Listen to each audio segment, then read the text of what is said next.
A lot of this isn't going to make sense to you, and I'm sorry about that. I'm just going to start at the beginning, with the house.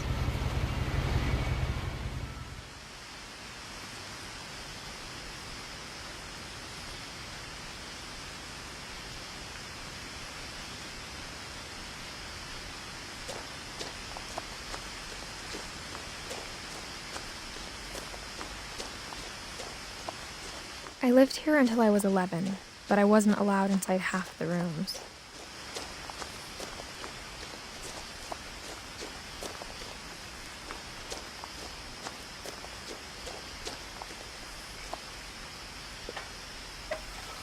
Inside the mailbox were bills from 7 years ago, marked urgent, open immediately.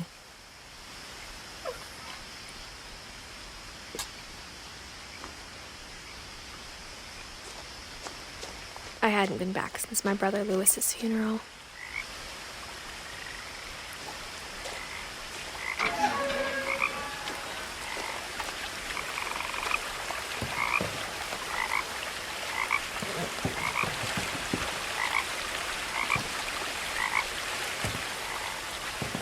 In her will, my mother left me a key, but didn't tell me what it unlocked. Maybe she thought I'd know. Or she thought that the mystery would be enough to bring me back.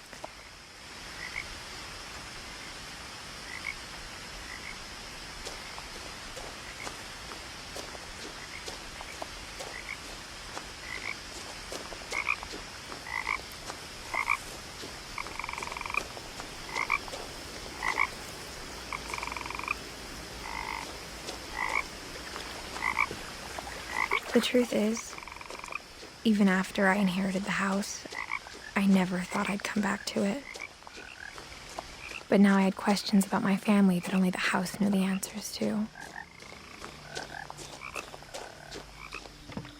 The woods around the house have always been uncomfortably silent, as if they're about to say something but never do.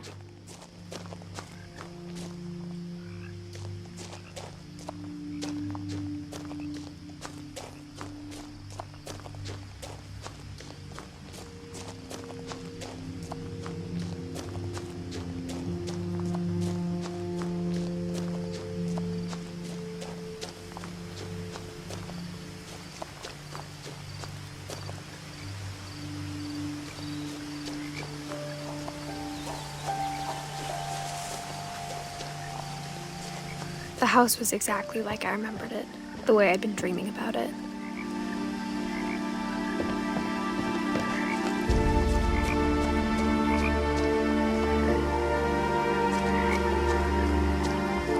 As a child, the house made me uncomfortable in a way I couldn't put into words.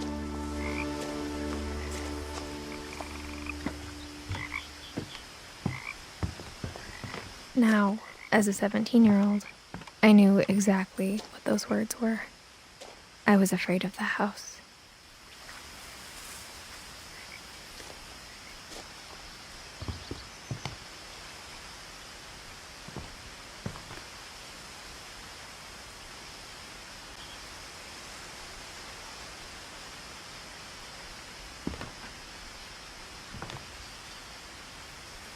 I hoped the key might unlock the front door.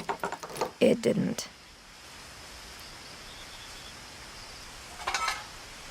Looking in, I felt like the house itself had been waiting for me.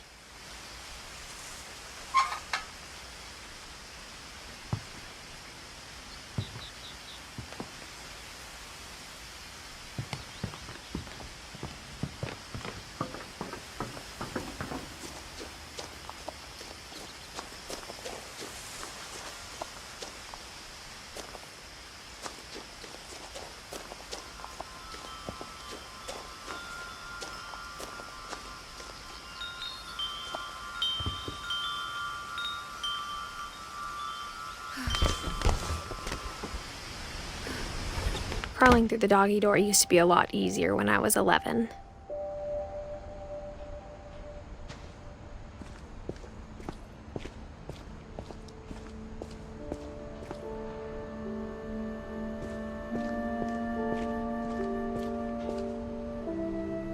The power had been turned off the night we left.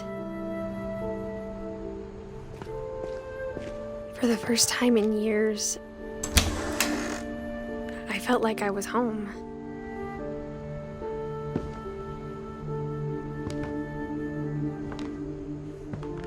But instead of a family, there were just memories of one.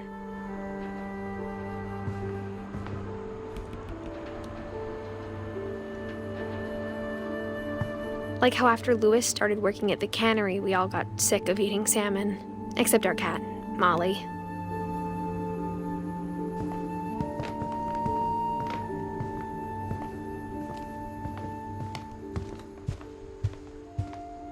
The table was still a wreck from the night we left.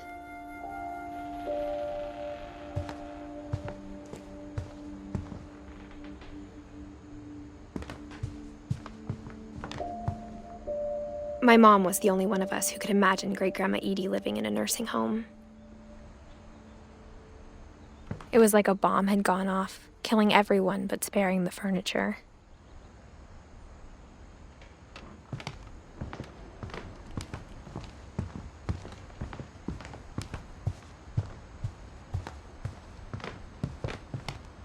Nothing in the house looked abnormal. There was just too much of it, like a smile with too many teeth.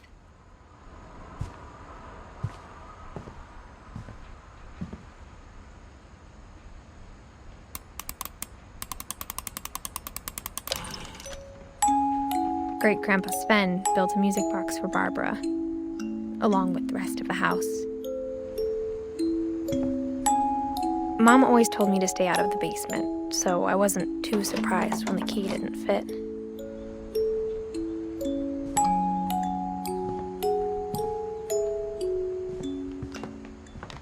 Even the fireplace had a story. Edie told me the bricks came from the original house, after it sank.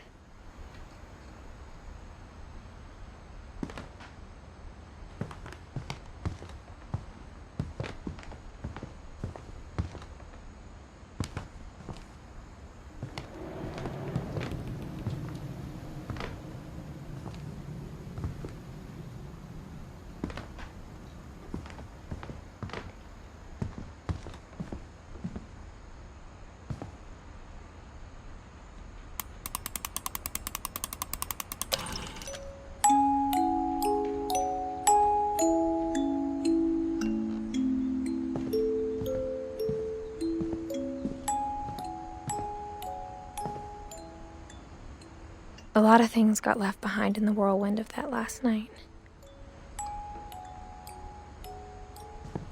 My mom wasn't much of an optimist, but she never stopped believing that my brother Milton was alive.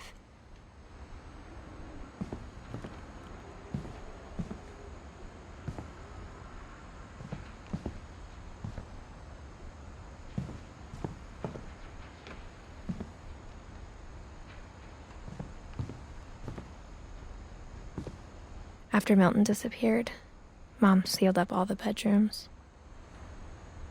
Then Edie retaliated and drilled peepholes.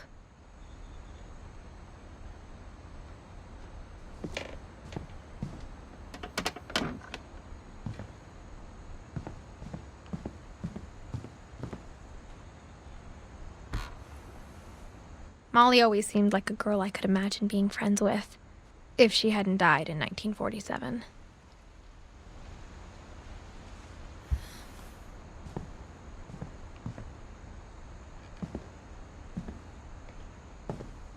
I spent a lot of time playing in Great Uncle Walter's room. I think my mom sometimes regretted not sealing it up.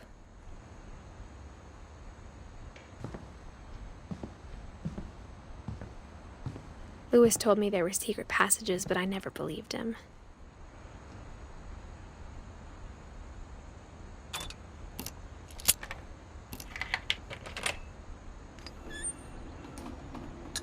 Turns out, my mom was really good at keeping secrets. Now it was time to find out what my mom had been afraid of.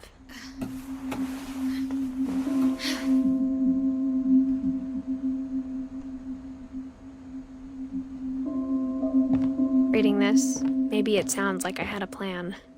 But I had no idea what was behind that door.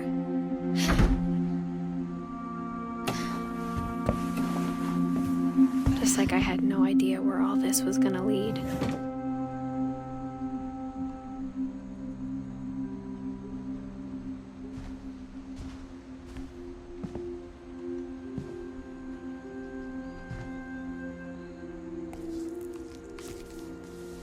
December 13th, 1947. Dear Diary, I'll be gone soon, but I wanted to tell somebody about what's gonna happen. It started when Mom sent me to bed without dinner. I woke up and I was starving, so I looked around for something to eat. The gerbil food was dry, but I didn't mind it.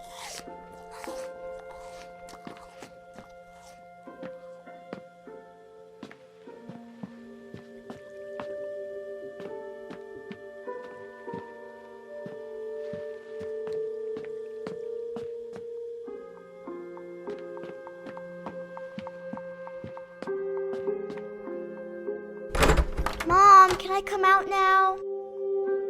Sweetheart, it's late. Go to sleep.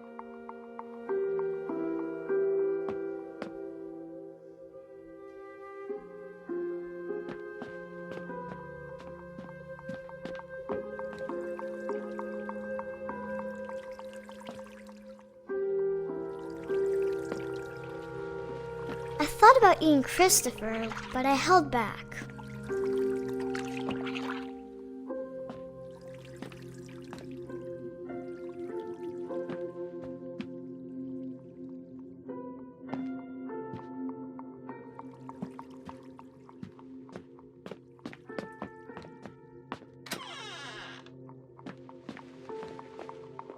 I kept eating and eating.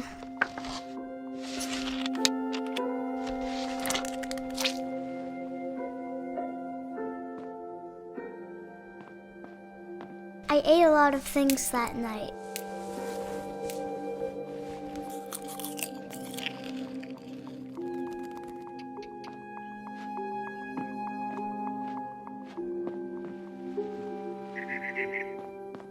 Then I heard chirping outside my window.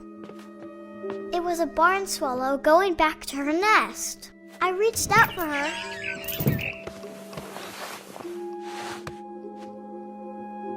And suddenly,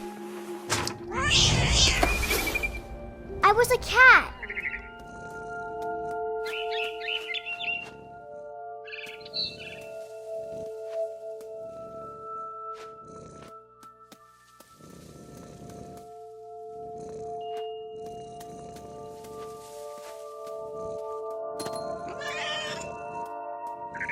I tried to be quiet, but the bird was really scared.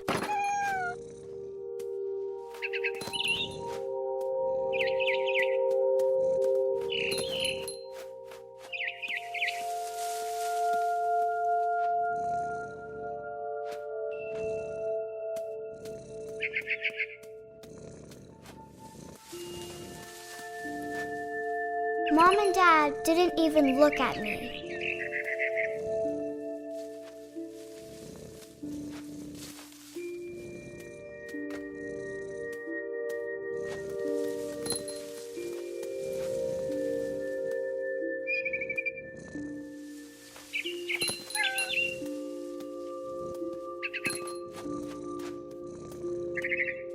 I jumped and I almost got her.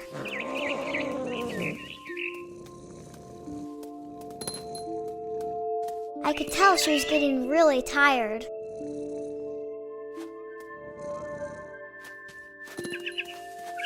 Now I was up in the big tree. I promised Dad I wouldn't climb it anymore. All I cared about was eating that mama bird. I gobbled her up. And suddenly, I was an owl. First, all I heard was the wind. Then I heard little teeth nibbling in the grass.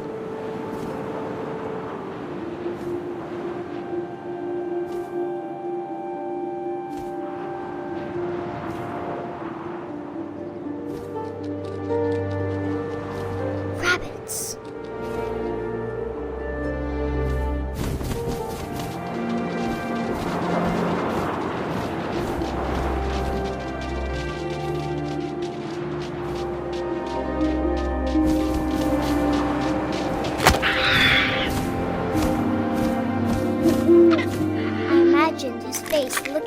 seen mine through my talons. I swallowed him up, and I didn't chew one bit. Then I flew off to find something bigger.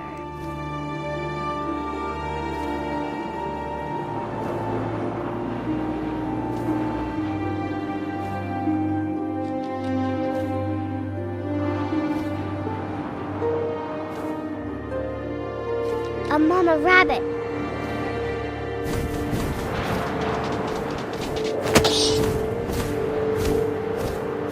She was almost too big to carry. I started choking, but I couldn't stop eating. And suddenly, I was a shark.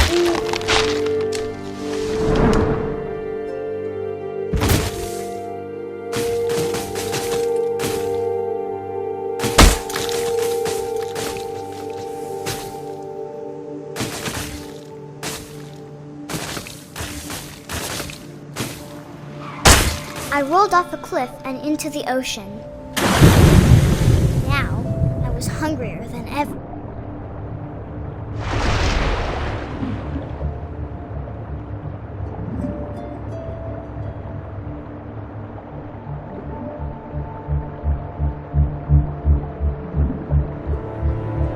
I wanted fat, juicy seeds.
Tasted really good.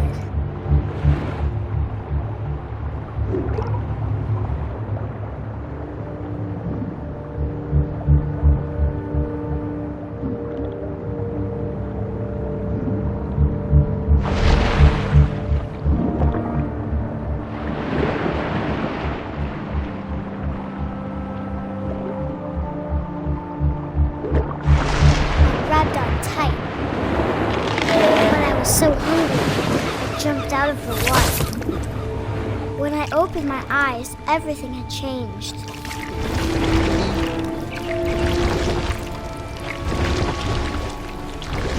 Now I was a monster, and I smelled people everywhere.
I was big, but I moved real quiet.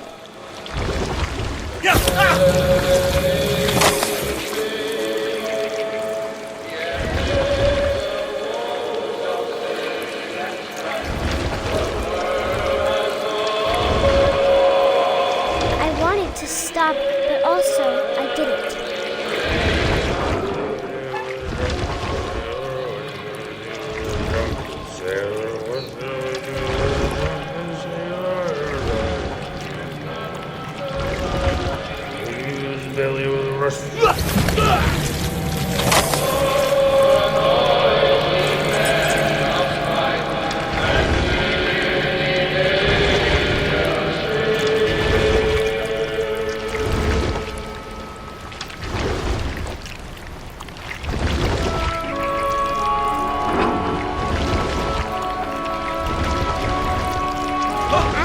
last passenger, I was still hungry. And across the water, I smelled something new. Something I had to have, so I swam towards it.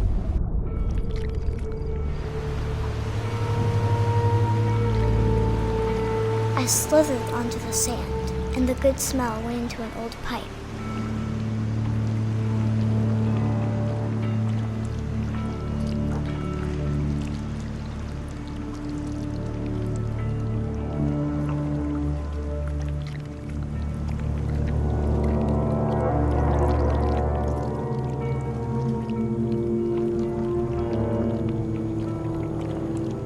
I got closer and closer.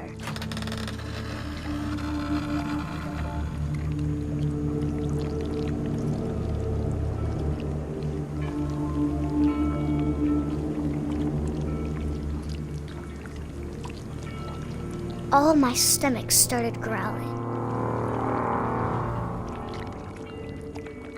And suddenly, I was me again. I held my breath for a long time, but I couldn't hear anything. I think it's waiting for me to fall asleep. But it's not going to wait much longer. It needs to feed, and we both know I will be delicious.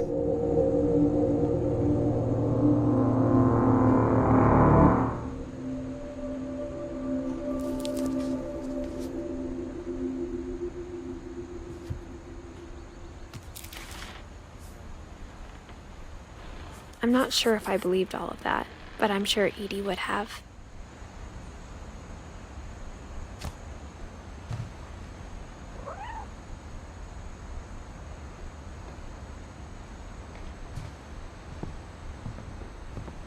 I grew up looking at Molly's room through the peephole. Molly's gerbil had a tiny bedroom with its own even tinier gerbil cage.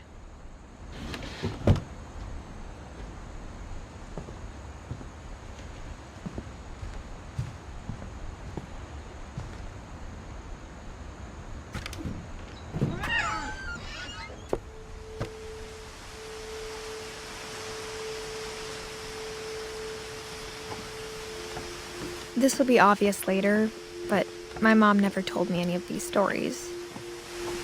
Edie would have, but Mom didn't like bringing up the past. Though, when we adopted a stray kitten, she was the one who named it Molly.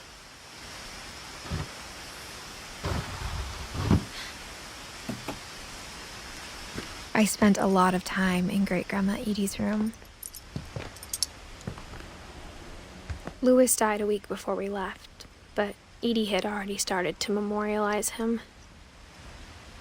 Edie knit me a new pair of gloves every year, just in time to replace the old ones.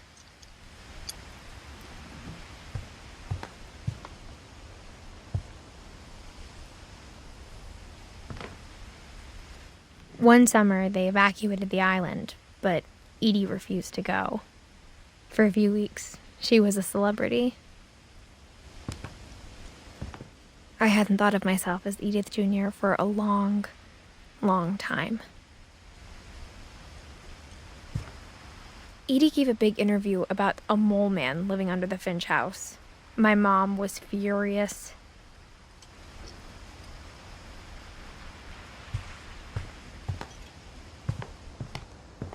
Her room was like a museum.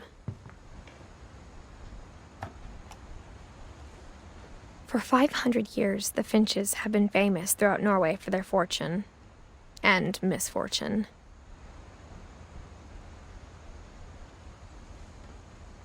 Odin Finch buries the latest victims of the family curse, his wife Ingeborg and their newborn son, Johan.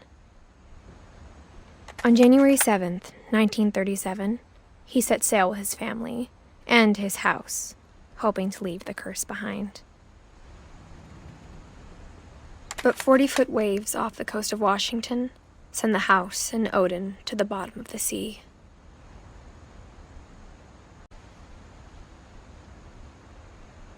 Odin's daughter Edie, with husband Sven and baby Molly, step ashore on their new home, Orcas Island.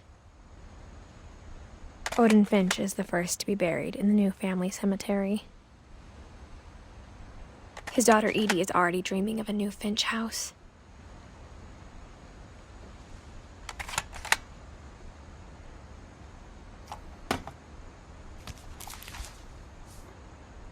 Whatever's wrong with this family, it goes back a long ways.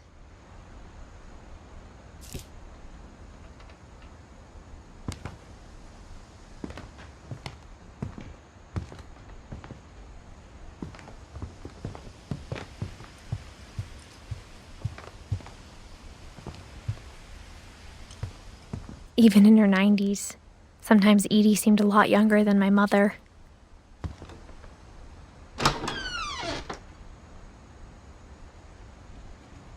The only trace Grandpa Sam's first wife, Kay, left on the house was the pink bathroom.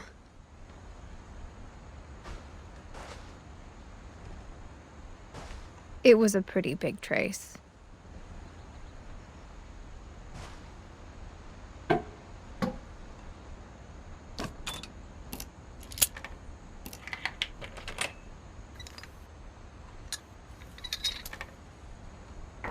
There's a secret in this bathroom. It's in the last place you would look. It isn't in the cupboard. It's hidden in this book.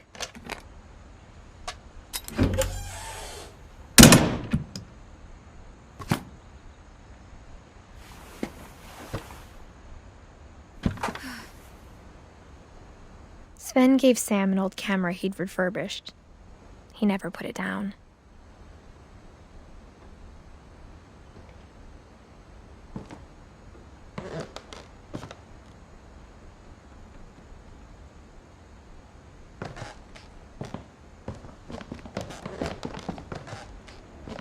From the paintings on the wall, it was clear my brother Milton had been here before me.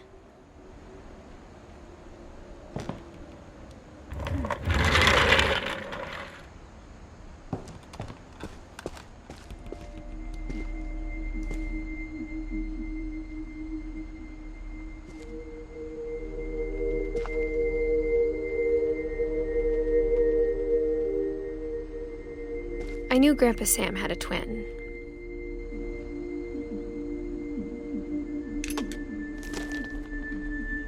And that he never talked about him.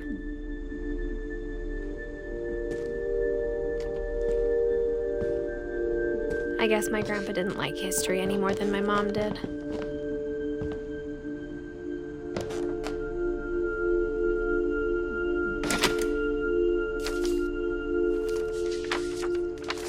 How I Want to Remember My Brother by Sam Finch.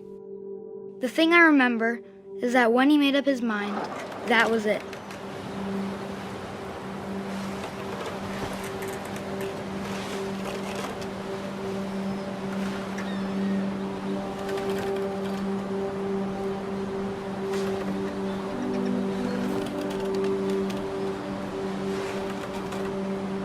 My brother said he'd die before he ate another mushroom, and he did.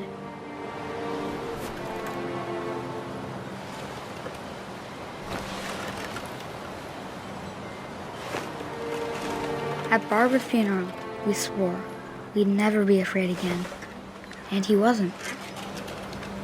I think Calvin always wanted to fly.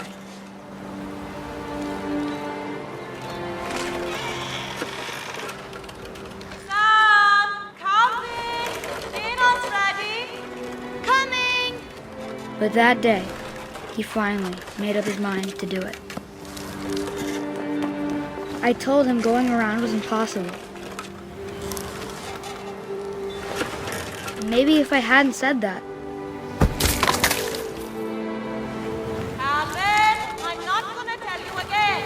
maybe if the wind hadn't picked up, then maybe he'd still be here. But I doubt it. I think he'd already made up his mind. That's what I want to remember about my brother.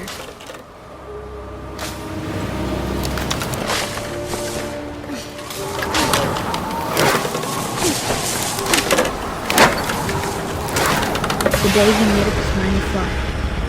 And he did.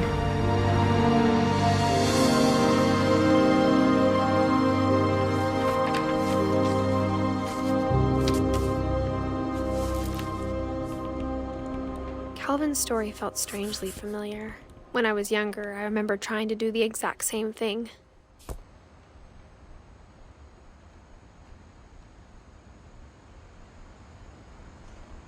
After the funeral, Edie roped off Calvin's half of the room.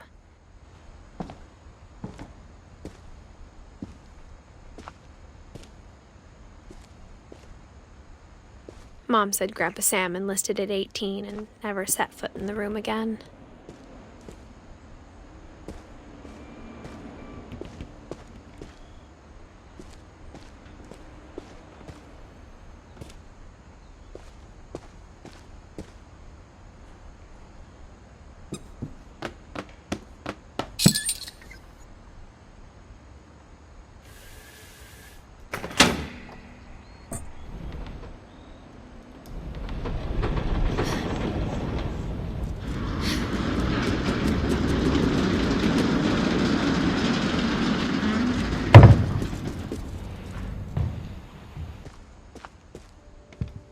The passages were a pretty tight fit. They'd obviously been built for smaller hands and bellies.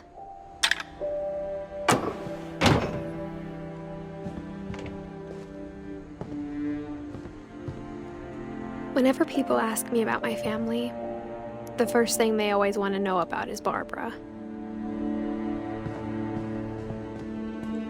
Mom must have locked the third floor stairs on the night we left. Edie's father, Odin, built the original house.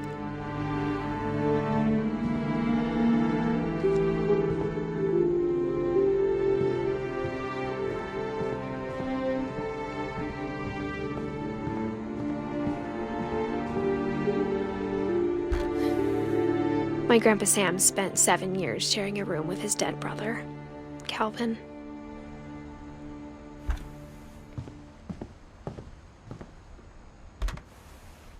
As a kid, I just assumed every house had peepholes and sealed rooms you weren't allowed inside of.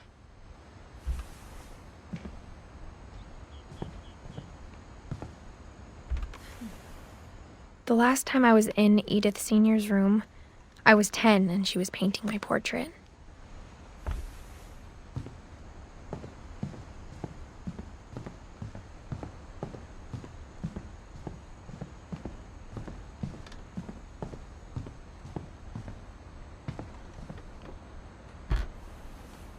Barbara was a child star for 2 years, until America grew out of it.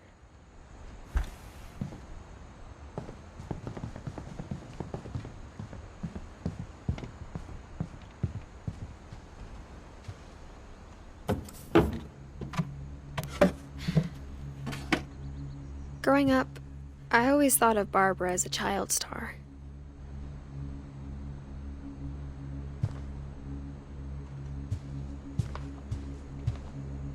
I never thought about how hard it must have been for her afterwards.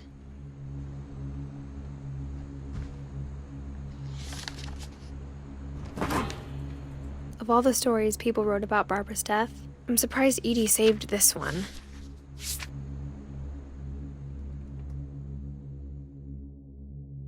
Old Jack here with another ghastly tale inspired by America's most unfortunate family. I'm calling it The Surprise Ending of Barbara Finch. As a child star, Barbara was famous for her scream. Now at 16, she was all washed up, a has-been. But in a lucky break, she'd been asked to perform her signature scream at a local convention for monster movie fans. It was just the boost her career needed. Unfortunately, her scream hadn't aged well. Getting better. I think you just need the right motivation.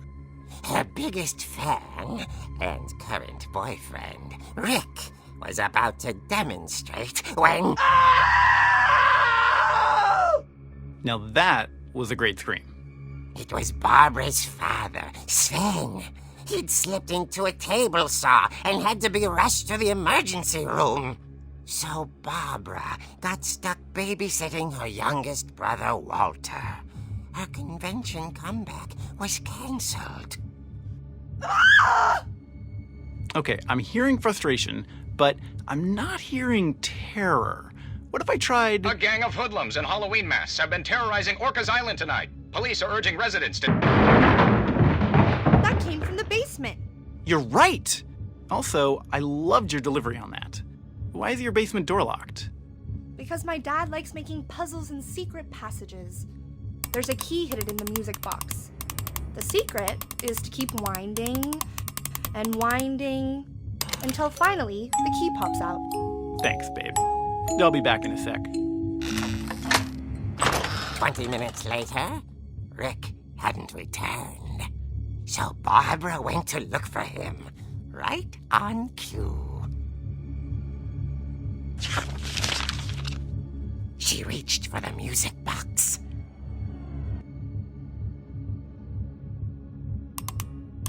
And as she wound the key, she listened for Rick, but the house was silent.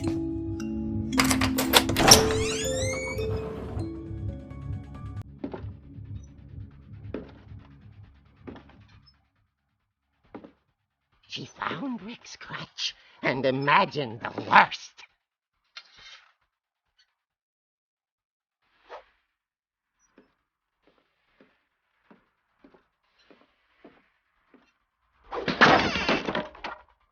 The gang's leader is the infamous Hookman killer, Dr. Carl Hamill, who impaled and then ate his family 10 years ago tonight.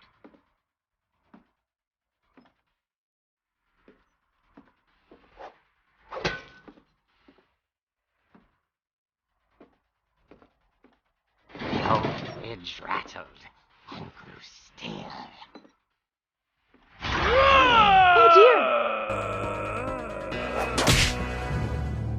Oh! Rick? Barb, relax. I was just trying to scare you to help you find your scream. Well, I'm not scared, Rick. I'm furious. Then act furious. All I'm getting from you now is that you're hurt and confused and you... She threw him out, but she kept a little something to remember him by. Barb, have you seen my other crutch? And she was still holding it when she fell asleep watching the late picture show. Hours later... Barbara! Walter, what's going on up there? Ah! Okay, I'm coming up, but if this is a trick, you're dead, Walter.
Molly's door hadn't been opened in years. The hinges groaned.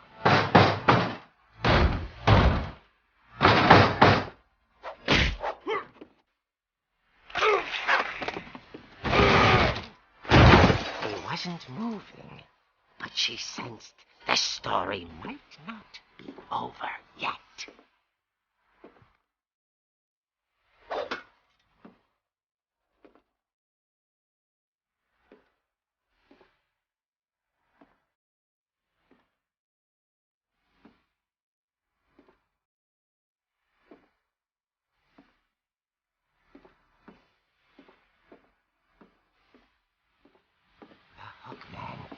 vanished.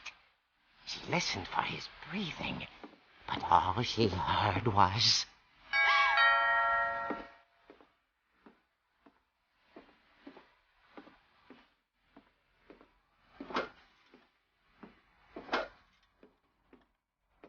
someone at the door was dying to speak to young Barbara. At the door, she heard whispering.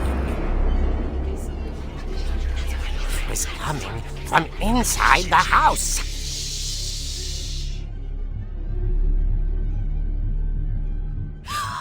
Oh dear. The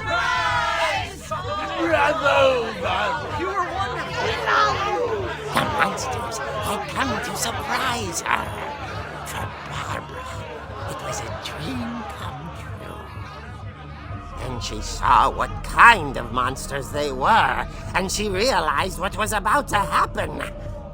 She was going to be famous. And with her final breath, Barbara Finch gave the performance of her life.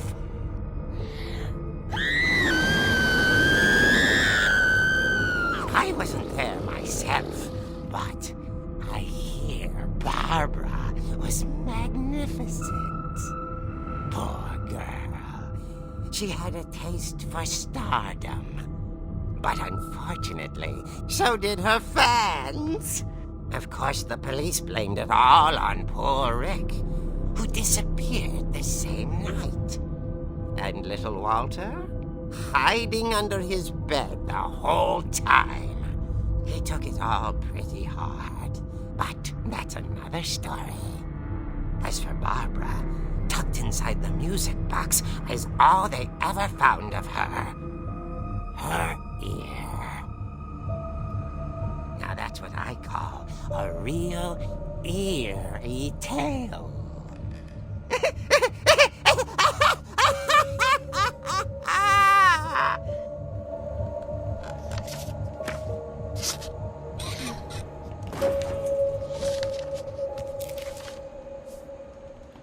Edie told me all Barbara wanted was to be remembered, as absurd as that comic was. Maybe what Edie saw was a happy ending.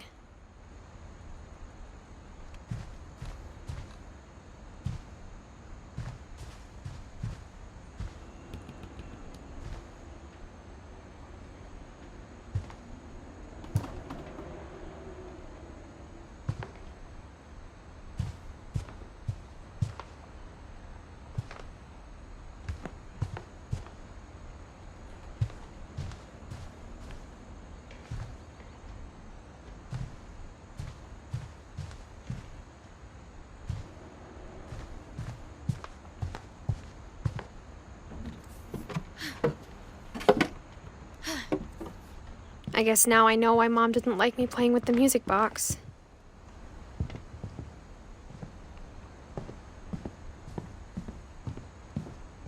It's funny. All those times I played with the music box and never found the basement key.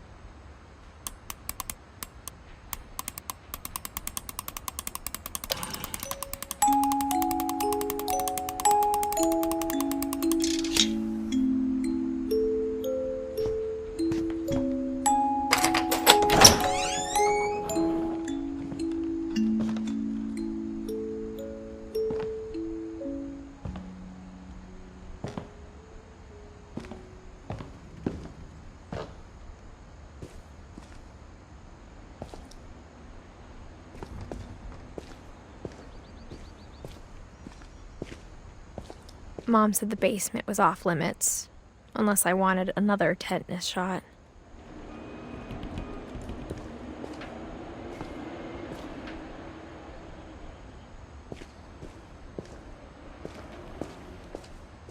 I saw Edie sneak down to the basement once, carrying packages.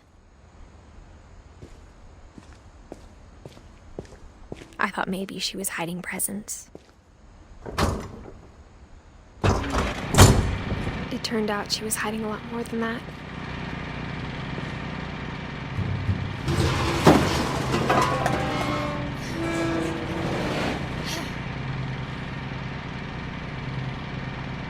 I remember asking Mom once about where Walter had gone. She said after Barbara died, he got as far away as he could. If there's a pattern in all these stories, I think it's that none of us has gotten very far.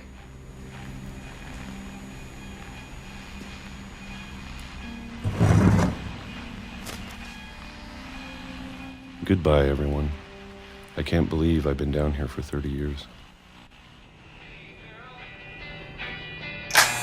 On that first day, after the shaking started, I didn't think I'd survive a week.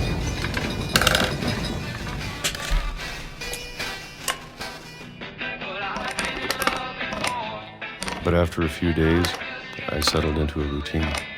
That's what kept me sane. Having a schedule, living for today. I always expected to be dead tomorrow. But if you wait long enough, you get used to anything.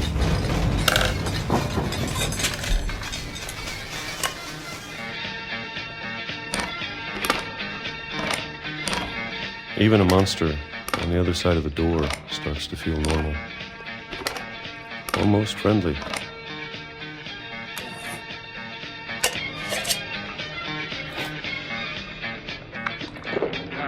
And then one day, everything just stopped. Whatever that thing was, it was gone.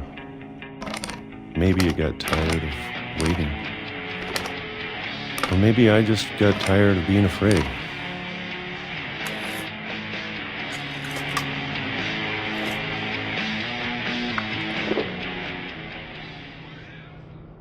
It's been a week now, the longest in 30 years.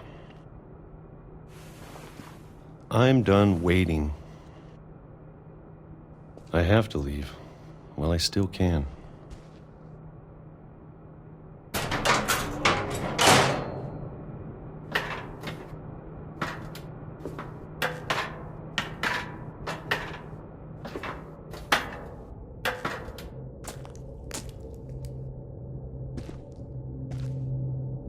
I know it's out there somewhere.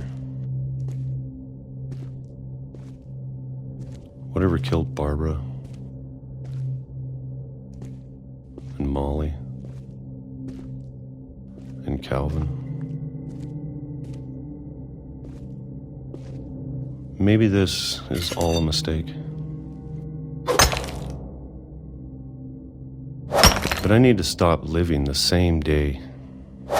Even if it kills me.